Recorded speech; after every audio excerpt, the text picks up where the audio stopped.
મિત્રો સ્વાગત છે આજના એક તાજા સમાચારની તો આજે આપણે વાત કરીશું ક્યાં વિસ્તારોમાં વધારે વરસાદ આવવાની શક્યતા રહેવાની છે અને અંબાલાલ પટેલ અને પરેશ ગોસ્વામીની આગાહી મુજબ આપણે આજે વાત કરીશું ગુજરાતમાં ક્યાં વિસ્તારોમાં વધારે વરસાદની શક્યતા રહેવાની છે. મિત્રો અત્યારના 7 વાગ્યાની વાત કરીએ તો મિત્રો અહીંયા અહેમદાબાદ, વડોદરા, ભાવનગર, તાન, જામનગર અને દ્વારકા, જૂનાગઢ, ઉના જેવા વિસ્તારોમાં વધારે વરસાદ આવવાની શક્યતા રહેવાની છે. અને મિત્રો વાત કરીએ હવે બીજા ક્યાં વિસ્તારોની વરસાદ આવશે.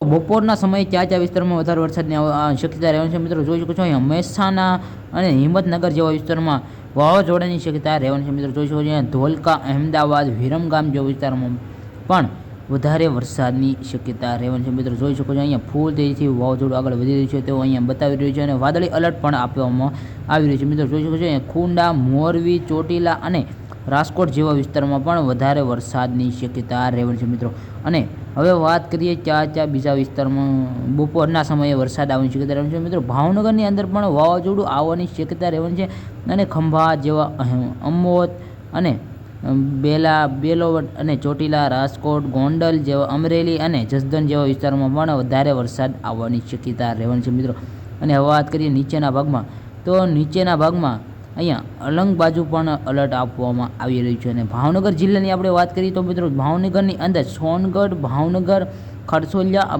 અને પાલીતાણા, તળાજા, કોડલા, અમરેલી, બાબરા અને ધારી જેવા વિસ્તારોમાં પણ વધારે વરસાદ આવવાની શક્યતા રહેવાની છે. મિત્રો અને વાત કરીએ હવે બીજા જિલ્લાઓની તો મિત્રો જોઈ શકો છો અહીંયા સમગ્ર ગુજરાતમાં આજે રાત્રે વરસાદ આવવાની શક્યતા રહેવાની છે. સાલાયા, જામનગર અને પોરબંદર, જૂનાગઢ, અમરેલી, રાજકોટ, ચોટીલા, ગોંડલ, જસદણ, બોટાદ, ભાવનગર, અલંગ અને હવે મિત્રો વાત કરીએ હવે નીચેના ભાગમાં તો નીચેના ભાગમાં પણ વધારે વરસાદ આવવાની શક્યતા રહેવાની છે. વેરાવળ જેવા વિસ્તારોમાં પણ તુલસી શ્યામ અને ઉના જેવા વિસ્તારોમાં પણ વધારે વરસાદની શક્યતા રહેવાની છે અને તુલસી શ્યામમાં વાવાઝોડાની શક્યતા ખૂબ જ વધારે રહેવાની છે. મિત્રો જોઈ શકો છો અહીંયા અને વાત કરીએ હવે આજે રાત્રે તો પાલીતાણાની અંદર પણ વાવાઝોડાની શક્યતા રહેવાની છે. મિત્રો જોઈ શકો છો અહીંયા પાલીતાણામાં પણ વધારે એલર્ટ આપવામાં આવી રહ્યું છે. અને મિત્રો હવે વાત કરીએ ઉપરના ભાગમાં કે ક્યાં વિસ્તારોમાં વધારે વરસાદની શક્યતા રહેવાની છે અને આજે રાત્રે ભૂક્કા બોલાવશે તેવી શક્યતા રહેવાની છે અને